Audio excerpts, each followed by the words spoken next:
to another exciting episode of the Level Up and Live podcast. I'm your host, Sean Myers, joined by my co-host, Ewan Heinemeyer.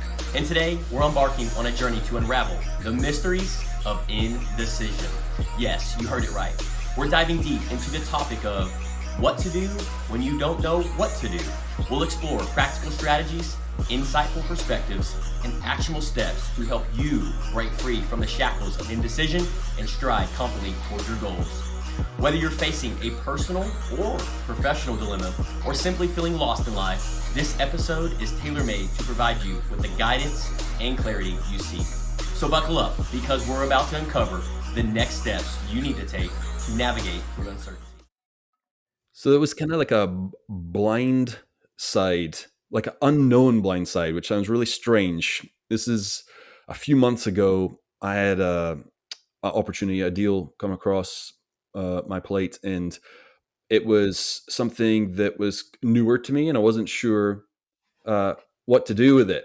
Like, I was excited because it's going to be a big deal. It's going to be lucrative, and also just the progress. It was one of those things like, if this goes well, I could do a lot more of this. So I'm super excited, and so I do, the usual things of kind of planning it out, and then I got to this point where I didn't know. I'm like, I haven't done this before, so what do I do here? I'm stuck, and so I kind of put it to the side. I didn't pursue forward. It was kind of complex, and so I think my brain got tired. I'm like, I'll get to that later, so I can think about it. And then it was probably a few days later, it popped back up, and I was like, oh yes, I need to get that done. Didn't do it. I just said to myself, I need to get it done. And so I remember it was about, maybe 2-3 weeks had gone by, and it started to make me a little panicky because I'm like, time is running out. This is a hot deal, and I don't want to lose the momentum. I don't lose the steam. And I sat and thought about it. I was like, why am I doing this? Like, first off, I was like, what? Well, I don't like this feeling. I was observing the feeling. I was like, how do I make this feeling go away? This emotional state. And that led to more questions, right? It led to, I don't know what to do. I'm not sure which direction to turn. I don't know who to ask. Because if I thought to myself, well, if I ask that person, nope, I know they don't know. And then I thought, well, if I ask this person, I know they don't know. So that kind of left me with nobody knows what to do. So I really didn't know what to do.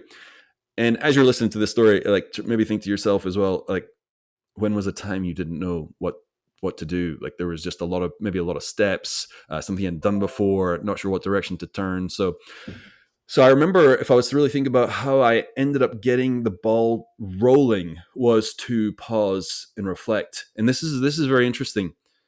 What did I really do by pausing and reflecting? Because you're listening to this right now. You're like, oh yeah, pause and reflect. That's much easier said than done.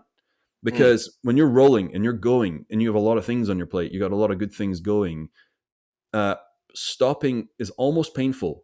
To stop and reflect, to go slow, to go fast, because you have to do even more mental work, right? And if I break it down, that's exactly what I did. Like, I ended up having nothing else was working. I was chipping, I was throwing little darts, like, and nothing was landing, and thinking that was going to get it done. I'll just throw this little dart and then I can go, then I'll be good to go. And none of that was working. So I was like, okay, I'm really going to have to just stop and really think what needs to happen next.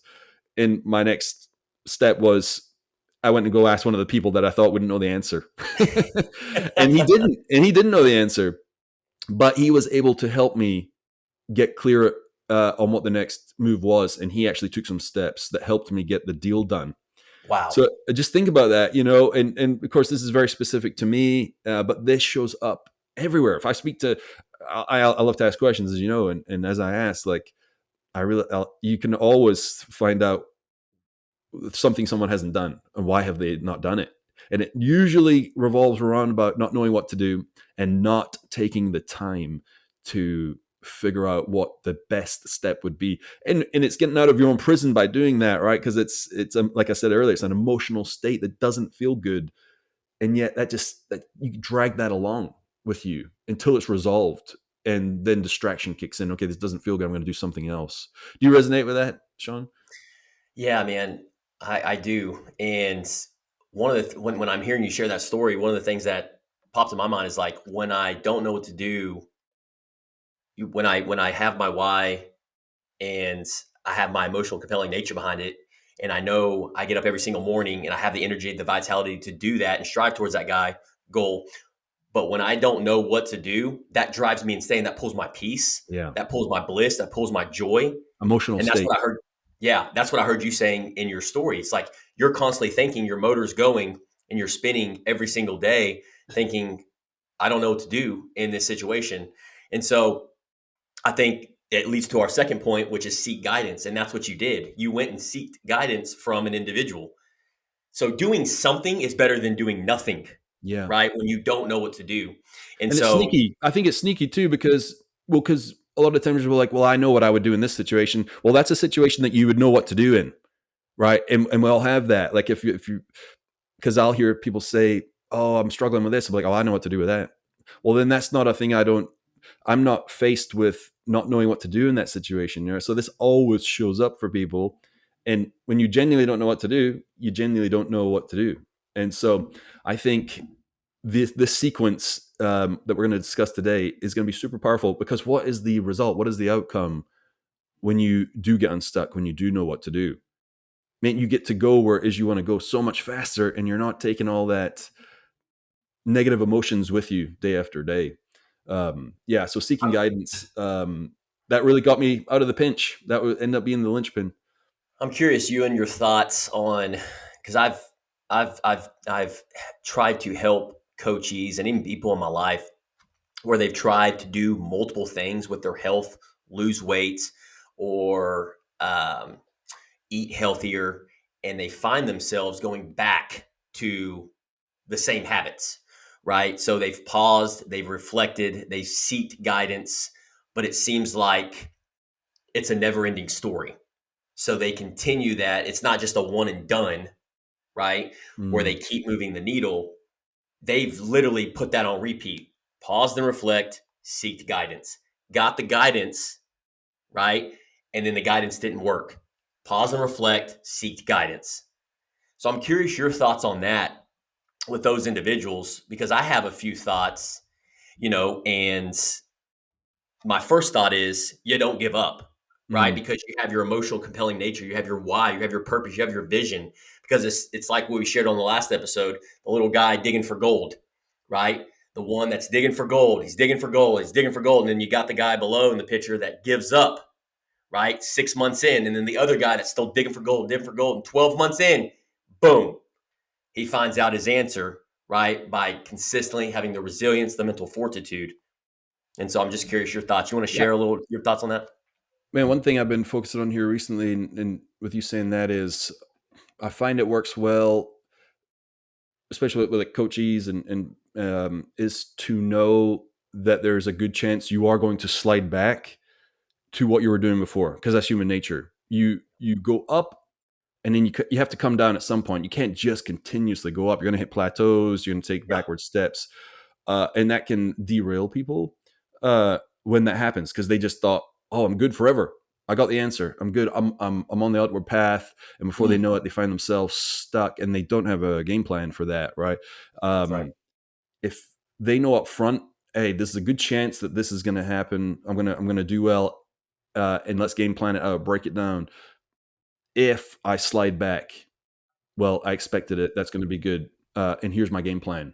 And I think that a lot of the times that just being aware that, yeah, most of the time things don't go to plan, as we That's well right. know, and Mhm. then having some kind of game plan. I think just having the assurance, like when the negative thing happens, or you slide backwards, you're like, I knew it was coming. At least you have certainty there, and that gives you confidence, and you know what to do next. I think for me, I think, and, and I say people, you would want to prepare for that because people in general, everyone has a temperature, a thermostat that they are most comfortable with, and they will slide back down to that.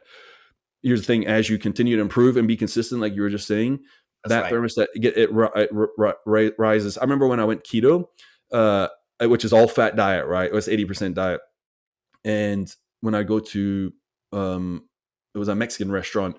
I remember I could eat a whole bowl or two bowls of chips, And when I was keto, you couldn't do that, right? So I remember I had trained myself to see chips like hay, like a horse would eat hay, and I'm like, so that's not edible for me. And it was a game I played with myself, so I ended up not being keto after a while because it was hard to maintain. It was one of those things I just didn't want to do. But you know what? I raised my base level on eating carbs. Like I had total control. I still eat carbs, but it's so much easier for me to. I eat so much less than I used to because I raised my thermostat on what carbohydrates can do to me. And this is if I'm not training, of course. Like training, you're eating carbs to fuel your engine, but if you're not and you eat like excess carbs, you're just gonna get in bad shape fast. Um, but yeah, I think as you have that game plan, you know what is good. You learn from that. You slide back, but you don't slide back as far as you originally were. Uh, and then you continue to rise again. You'll slide back, but now you're higher than you were before. And that to me seems to happen over. Did you see that with your coachees? Yeah, because you're raising the baseline. You're Yeah, becoming the best baseline. version of yourself. And when you're raising that baseline, right, it's like what comes up must come down. And so you're going to be facing new challenges, new problems, new obstacles. And so, and it's like that old saying, more money, more problems, right? Hmm. And so, and for me, it's like, I remember a story like when 16 months ago, when we started the mastermind group, one of the questions that I had in the group was like, or I told you multiple times, I was like, I want to impact, I want to serve more people. And so for me, I had always stuck to Facebook because that's what I'd built the back on of the insurance company just organically, just a day trading attention, right? And so I didn't really go outside of Google My Business and Facebook, didn't really have a presence on Instagram, podcast. I didn't even barely listen to podcasts, YouTube, wasn't even thinking about it. Mm. And so I remember you saying, dude, you need to get on podcasts. When I heard podcasts, I remember thinking in my mind, that's scary. I'm not a podcaster. I don't know what I'm doing there. I don't even know how to start a podcast. Like what equipment do I need? Where do I You were dead go? stuck. You were stuck.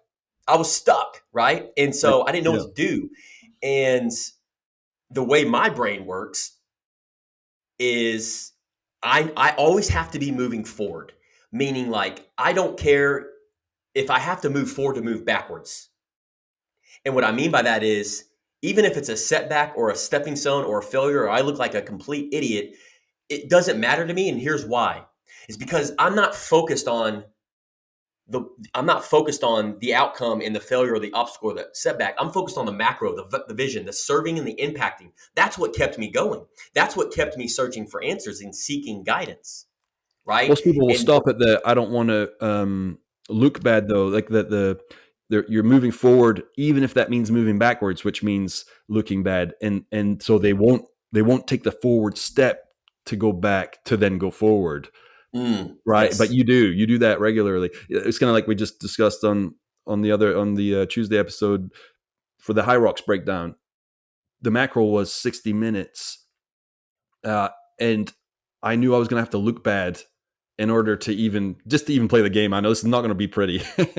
You were looking great. I was suffering through, but I wanted that goal, the macro. Like if there was no goal behind it, if it was just like I'd be like, this is miserable. There's no purpose. There's no purpose behind it. Yep. Yeah, man. And so when you share that, it's like and for you, it's like when you don't know what to do, is you leaned in, you showed initiative, you put one foot in front of the other, and it was almost like that. I call it the applied suffering, right? Mm. And so it's in those moments where, kind of like the story you shared with on 2 episodes ago on the being a song leader, right? Oh, yep. Plugging yourself in, being in that environment. And then I went deeper and I said, well, Sean, what would you do in that environment? Well, I would execute, right? And so Execute. I think that's just goes a long ways when you have that mentality, that internal belief. When you don't know what to do, the external forces are, you can't control what the external forces are, what people are thinking, the likes that you get when you roll out a reel or a Facebook video or a podcast, if you get one download or zero downloads, right? You can't control that. Those are external forces. But Mm. what you can control is, how am I feeling? What's my emotions right now? What's my thoughts? What am I feeling? Well, I lack of confidence, lack of self belief. Well, why? Because of the lack of downloads, the lack of likes, the lack of shares. Nobody's reaching out to me. And so, what should I focus on? That, or should I focus on, okay, hey, you know what? The way you're showing up right now, let's make a tweak. Let's make an adjustment. Let's evolve. Let's concentrate our energy, time, and effort on that, on what we can do versus what we can't do. And that Mm, creates that momentum and that confidence when you get to those places of stuck, lost, right? And you don't know what to do because you're slowing down to go fast, yeah. right? I'm And hearing you say so, you're breaking it down, you're exploring the options, and you're experimenting and learning. If you yes, said those three things to people, hey, break it down, explore the options, and experiment and learn, people are like, oh yeah, great. I'll do that. It's a great idea. I can do that, or I already do that. But then it comes to reality because like it's great saying those words, but when it comes to it, people don't do that. But what yep. you just said, you did. Like you do that every time. Like, and especially you're held to the fire when it's like, let's say, social media because it's visible. I heard something the other day, man, and it really hit me hard. I think it was Alex Hormozy said it. He was like, people are not afraid of failure. They're afraid of people seeing them fail. It's the people That's worth seeing them repeating. fail. What's that? That's worth repeating. Yeah, I've said it over and over in my head. That I'm like, that is the truth. Because if no one was on the planet, right, no one was around, and you were going to do something, and you were going to fail at it, you wouldn't care. No one is there to see you. If you go in a room right now and go practice something, or go do something you're horrible at, let's say singing, you could go belt it out. Okay, now go into the street, your street, go outside your door, or go ring your neighbor's doorbell and just start singing. Absolute panic stations. What changed? Still, the sounds are coming out your mouth like you were in the room on your own, but someone's observing you, right? And so that petrifies people, and so that'll have people get stuck right away. Like Mm, that's their immediate stuck, and they might never move out of that mode. And but if you want your result, that macro, you're really gonna have to face that. Like, okay, right. what do I need to do? Break it down, like you're saying, explore the options and experiment and think of it as an experiment and learning, as opposed to do or die, looking like a fool, uh, failing. If you think about Yeah. experimenting and learning, because you say that all the time, fail forward, right? I think that is the mindset. What do you think allows people to continue to show up, have the resilience to do it month after month after month versus individuals that are experiencing more of feeling stuck and not knowing what to do versus the one that's keep moving forward because we all have the same amount of time during the day. We're all human beings. We put our pants on the same way. But what do you think separates the difference between those that do and those that don't moving forward? I think that lines up perfectly with our next point. I was just saying, people aren't afraid of failure; they're afraid of people seeing them fail. But are people seeing them fail, or are they just thinking about people seeing them fail? Which is what? It's in their mind.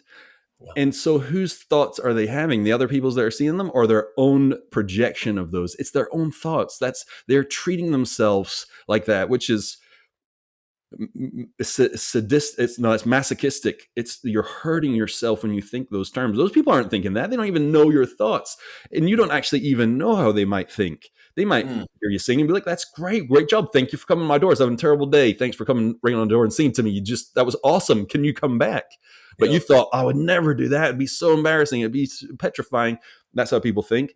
And so, what would you have to do the opposite of then, right? Like, well, if you're thinking negatively, that's self projection, self compassion, right? When you Mm, give yourself grace, that self compassion, which is our next point, when you can do that with yourself, man, you're a lot stronger person. And yep. that allows you to take more action. And as you take more action, you get better at stuff. And when you're afraid, typically being afraid is just a lack of reps because you're not Yep. confident. When you do something over and over and over and over and over and over and over and over again, you get confident at it, right? Yep. You just get good. It's the norm. It's the new normal. And so when you have self-compassion, you allow yourself to take more action, and more action leads to confidence, and then you just leveled up. Man, I used to be so hard on myself, and I used to be the worst at self compassion, at grace, and giving myself love, and really talking to myself kindly. I used to be the worst at it, man. I What was would you say? so hard. What would you say to yourself? Man, it was more of like, you can do better than that. Mm, You didn't give it at all. I always had the natural talent in baseball. I always thought I was the guy because there would be guys beside me that could just show up, crush it. They could go out the night before, show up, crush it, go 4 for 4. And I was like, mm, I can be that guy, right? And so when I couldn't be that guy, I'm like, well, I like they're better than me, right? That mm. like it was almost an envy. And so how can they do it and I can't? And so I just never give myself self-love. I never give myself compassion. I'm like, I'm a different human being, right? I'm a different individual. And well, I can't control what they can do. I can only control what I can do. And maybe they are doing something different behind the scenes that I'm not doing, right? And so but I was focusing all my time, energy, and effort on what they were doing and how they were showing up versus what I was doing. And that's when I needed the grace, the compassion, and versus what I'm not experiencing, what I'm not capable of, or what I wasn't capable of doing. I'm curious. Did you said the words "I'm not as good as them" or "I'm not good enough"?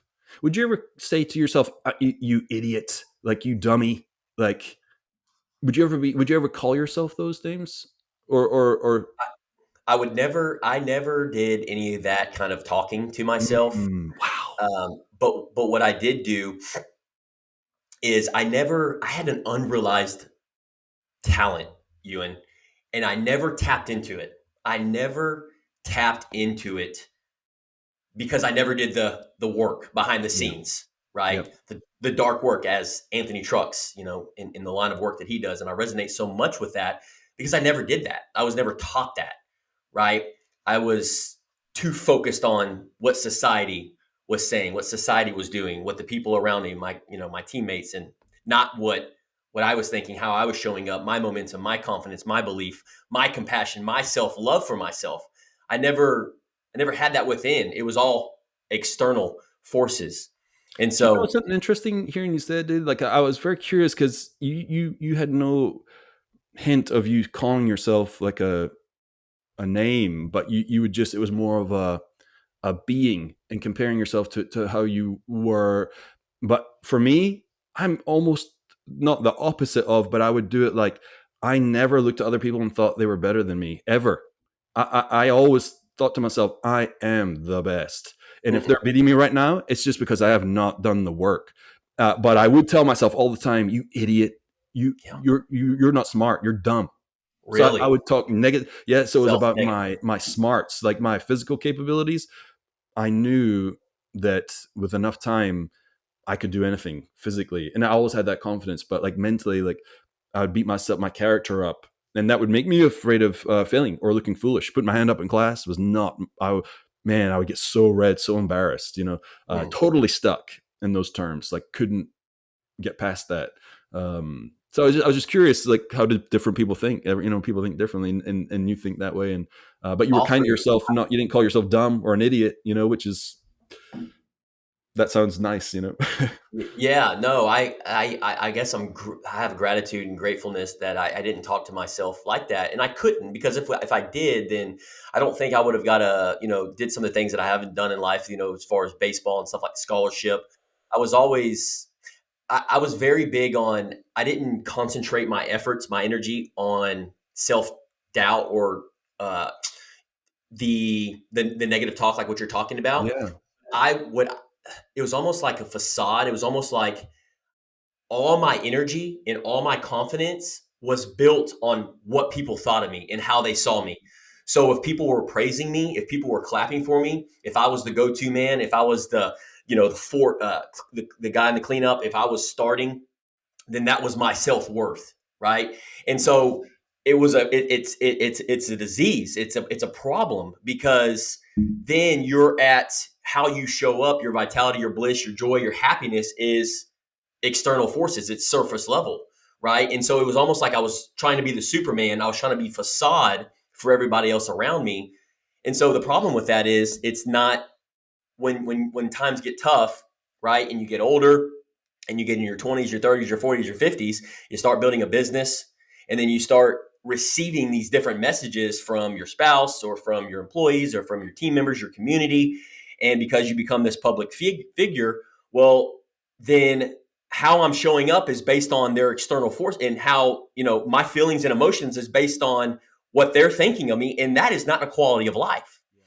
And so for me, when you do the dark work, when you do the behind the scenes, when you put in the time, energy, and effort, you slow down, you have these pauses, you seek guidance, everything that we've talked about, then you can go within. Then you can start looking at, what are my beliefs? What are my vision? What is my purpose? Like, what is my vision? You start asking yourself the question. You may have to ask yourself the question for 6 or 7 months, but at least you're slowing down to go fast and taking the time, energy, and effort, spending the time on that. Because when you build that, when you get stuck and you don't know what to do, right? The only thing there is to do is align it with your vision, your macro, the why, your core values, because the decisions become easier and easier and easier because they're aligned with who you are, your identity.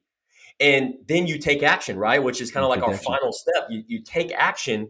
And is it going to be perfect? Absolutely not. I'm an imperfect human being, just like anybody listening to this.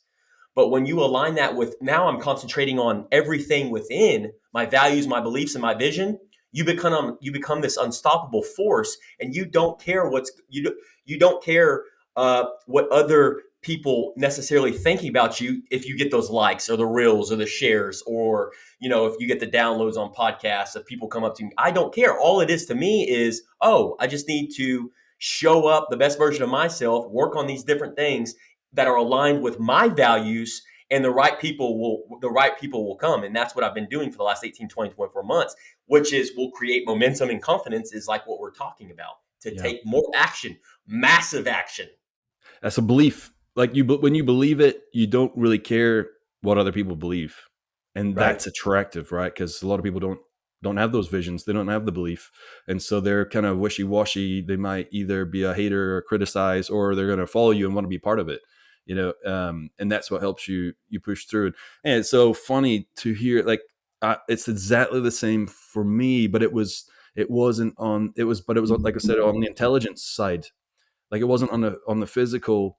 I didn't want that the people were watching you not perform physically. For me, I was like people. I was afraid of people watching me and looking dumb. Like it was an intellectual. I was afraid of the Mhm. intellect. Like on the physical side, it didn't really hit me like that. But it was the same thing, same process. I had to get to a point where, man, it's not about what they think about my intelligence. That's ludicrous. Those are my own thoughts swirling around once again. It's not actually true. So doing the dark work, like Anthony Truck says, and really not caring what people think in one of the easiest ways, or maybe the only way was what you just said: belief, having the vision. Like I know what I'm about, and Yeah. I'm not worried about what people would think about that. It took a long time to work on that. So anybody listening to this, if you're still in that boat and working on it, of course, it's always a thing. I mean, I'm always having that conversation, because things will always try and blindside you. So it's not like I have that handled, but I know how to handle it when it rises up. Like it still shows Do up. you But find it, when you had the negative self talk dummy, you, what fool, whatever you would call it, whatever you would say internally, do you find that showing up today? And if so, how do you overcome that? no, I really don't, because I'm hyper aware. Like however you talk to yourself, like what the words you say to yourself, uh, even if you'd say, "Oh, I don't believe I'm an idiot," but there's certain parts of the brain that just heard you say you are an idiot, right? And so Yeah. you can't. It will absorb that, and and is there any way that's going to be positive for you in any way, shape, or form? No, there's no version of you saying those words that is good for you. Like the brain's not going to think it's a positive thing. And so yeah, you have to be very careful with what you say and what you think, because it's a slippery slope. Yeah, so for me, I make sure I don't. And if I do catch myself like kind of thinking that those ways, I really kind of break it down, especially with my kids when I'm playing with them. I'll say, uh, man, that wasn't. I'll say that was a terrible throw. Even that, no, I'm like, no, I didn't quite have the technique right when I threw that. I need to do this. And, so it's that kind of change the way and that leads back to, yeah, I guess the intelligence part. Like in the past, I thought I was dumb. I had dyslexia growing up, ADHD, Mm. and couldn't do tests or whatever well without having to work 10 times harder. So I'm like, man, you're just not smart. That's what I thought.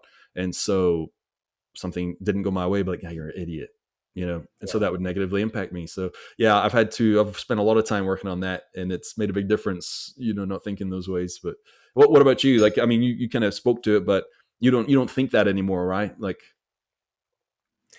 Yeah, on the for me, physical it's man. I tell you what, when you go slow to go fast, and you spend the time in doing the work on yourself, the simple exercises. I'd recently talked to you about a core value exercise. I had done multiple core value exercises, and so when you hear core value exercises, you're like, cheesy. There's several assessments and all these other things. Like, you're going to push that off to the side.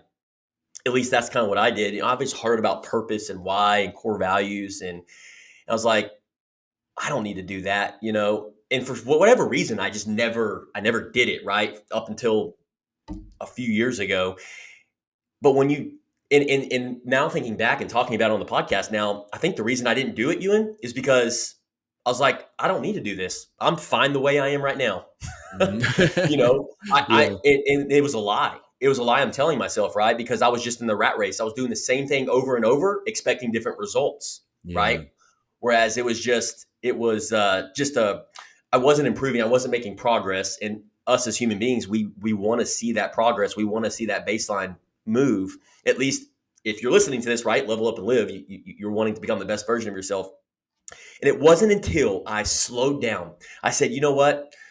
I'm going to put my phone on do not disturb. I'm going to tell my wife. I'm going to tell all my friends and family. I'm going to take a day off. I'm going to wipe my calendar for 3 hours, take a pen and paper, go to online and search free assessments on a DISC profile, on a core values, and PDF it, and then just do the work and see what the outcomes are going to be, right? I've never done it before. It's uncertain.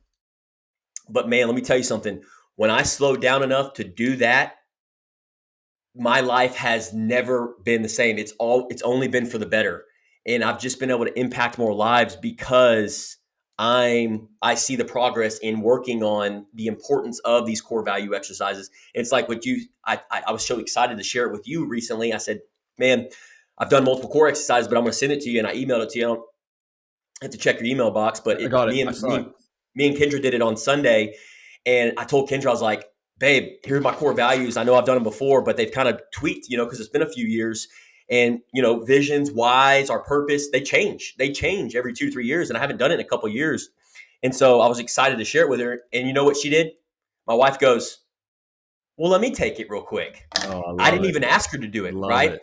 But that's the impact of the people. That's your family, right? You're the role model. You're the leader within the household. So because I did it, I shared it with her. She took the assessment, and lo and behold, her values were perfectly lined up, and it just was so clear as day on why some of the decisions that she was making on a daily basis, why she does DECA, why she does teaching. And she's not focused on the money. She's focused on this because it's aligned with her values. And that's why she's so happy-go-lucky. That's why she's just a simple woman, right? And she shows up the best version of herself every single day, is because she's slowed down, took the hour out of her Sunday, right, which would have been easy to go do the Netflix, did the assessment. We both did it together, and now we both have our core values, and we're aligning it with decisions, whether we buy a house or a job or investments, whatever it may be. Is it aligned with our values? And if it's not, it makes the decisions easy. And more importantly, when you're stuck, when you don't know what to do, your values will guide you. Your vision will guide you. And that if you haven't listened to anything on this 30 plus minutes, you got to slow down to do these little bitty simple steps, I was gonna say we, because we we then might should have started. We should have started with that because I was just thinking to myself, man, if you're stuck, go find out what your core values are. It's funny. yeah, If it had been a year ago or 2 years ago, or man, it's even 6 months ago, I don't know. You'd sent that link for the values thing. I'd be like, that's probably not going to get opened. yeah, No, it's top of my priority list to go through it because I've found some of my core values and I'm looking for more. Yeah. they're not easy to find sometimes, right? Nope. I think if you listening to this now, if you're listening to this, if I asked you right now, hey, what's your core values, or give me one, if you have to pause and think about it, or like say I don't know, man, that's an indicator. That is a surefire indicator that that you need to go get that, and you will see things shift in your life, right? It's Like like it's just Dave the Ramsey truth. says. It's like Dave Ramsey says, and I always said this all the time. Kendra probably got sick of it when we first started dating 13 years ago. I'd always say, live like nobody else now, so you can live like nobody else later. So if you're listening to this, you're like, you know what? Sounds good, guys. Right? There's going to be a million things that's going to stop you. Right? You're probably going to stop listening to this podcast. You're going to jump on the phone. You're going to send an email. You're going to take care of your kid. You're going to go to the gym, and you're going to push this to the side. Right? But if you live like nobody else now, so you can live like nobody else later. And you're in your teens. Think about if we did this in our teens or 20s. If you're listening to this in your 30s or 40s or 50s, you're like, yeah. If Yeah. I would have done this in my teens or 20s, right? I'm 37, you're 42. Man, talk about a blueprint. Understanding your values and your core values. It helps with who you're going to bring in on as a wife or a husband, kids, what your beliefs are, what the job that you work, the career that you're going to be doing, the yeses and the nos that you're going to be saying on you got 7 days during the week. What does your yeses look like? What does your nos look like? And it makes, even though you're putting in the work right now and it seems very hard and challenging and uncertain because we weren't taught this in school, core values, right? But because you're putting in the work right now, it will get easier. Live like nobody else now so you can live like nobody else later, right? Whether it's finances, doing these core values. Dave Ramsey preaches all the time. If you put I listen to Dave Ramsey, and Dave Ramsey has these 7 baby steps, right? For folks that struggle with budget. But if you do these steps, which most people don't want to do, budget, I don't want to have a budget. But if you do it and it works, right? You're living like nobody else now, so you can live like nobody else later. You can buy the things you want to later. But most don't. We don't, right? And then we regret it when we get in our 30s, 40s, 50s. We're like, should have listened to that Level Up and Live podcast or Dave Ramsey or one of those guys. And we're never going to say, we told you so, right? We're just going to keep beating the message down. I think once you find that thing too, you don't want to do that work because it seems unattractive, doesn't seem sexy, it seems boring, or you think that how is that gonna help? Like Yeah. how is finding out this little thing gonna change my life? The disconnect is large. I know Yeah. that was what it was for Yep. me, but man, I tell you, once you find even just one, it's almost like a superpower because it's Mm. this thing you can you just have to have the bare minimum thought about that core value and what it is to be aligned with that. It is electric. Like you're like, Yes. it's an immediate like power up when you connect because it's a core principle, it's a core values. Like the decisions have been made already, everything aligns and connects when you know that core value for whatever it is for you, and it is worth spending the time to find it. And if you do the work and it doesn't resonate, you haven't found your core value yet, so it's worth it to find it because it will change the course, the literal direction, the choices you make in your Yes. life. It really does. Yeah. And that's what allows you to come alive, because the choices that you're making right now are maybe, or may, you may, they may be based on external forces, on on what's going on around you, what your boss is saying, what your team members are saying, your kids, your spouse. You're so focused on external forces and what everybody else is saying versus your own internal values, because you're going along with what everybody else is saying, the Yeah. news, social media, what to do, what not to do. Well, what about you? Right? What Distraction. about your internal beliefs, your Yeah. values? What decisions you making? You making it based on your spouse, your kids, everybody else? No, right? And so I think it's the key ingredient, right? To really allow you to focus within and then impact those around you. Because how many conversations do you think are going on out there with families about core values, vision, and mission and purpose? It's not happening, right? But the great companies do it. The great families do it, right? So why not reciprocate, or not replicate that and follow that blueprint? Because like you said, we don't want to go slow to go fast. We don't want to slow down because it's not sexy. It's not, life's busy. I don't have time. Whatever the justification was. But again, it's like I said earlier, And I'll keep beating this message down because I believe it to the core. If you live like nobody else now, you can live like nobody else later. And it's such a beautiful statement, It right? is. And so think about it with you, Ewan, like at Lockie and your kids and Henley talking about the core values. Sure, maybe they're too young. Maybe they are. I don't know, right? I Well, I don't have think it's kids. time. I mean, they can definitely understand it. And even Yeah. whatever level they'll understand it at, they'll know it's important because kids have values too. They know what right and wrong is, so for them to have that at such a young age, I mean, that's going to be a huge tool, something to lean on when their inexperience, their immaturity kicks in. They'll have that core value, and so I haven't done that yet because I think you just sent it last night. I saw it this morning. So tonight I'm putting a date time on there. I'm going through it with the kids and my wife tonight. Looking forward to I it think one too. of I can't wait. I think one of the beautiful things about doing that at a young age and talking about the core values, because it's not just going to happen once, right? You'll want to consistently have those conversations with them. But I'm thinking about like myself when I was 11 or 12. Maybe I understood it, maybe I didn't. But as I get older, because how you do one thing is how you do everything. So you have these conversations over and over and over again. When they turn 18, 19, 20, and they start making decisions about boyfriends, going out on dates, houses, traveling, making these hard decisions, doing hard things. If they have their values, think about how much easier those decisions will be. Hey, for you as a parent, right? Yeah. Oh yeah. Is that aligned with your values? Because your kid's going to come to you and say, "Hey, I don't know, Dad. I don't know what to do in this situation." You're going to give them the best guidance that you can, and ultimately, you're going to let them make the decision, right? You're not going to tell them what to do. But if you can go back to the conversation of, "Well, hey, what's your values?" "Well, Dad, I haven't looked at my values in a while." "Okay, well, maybe it's time to spend the time, energy, and effort on that versus the should I buy a house? Should I buy a car? Should I get a mortgage? Should I get a car note? Because if you're saying yes to these and your number one core value is freedom, that's not freedom. That's Yeah. not aligned with your core values. So then you're doing it because of external forces, because of what your friends and family think about you, because you got to drive this brand new car and have this car note.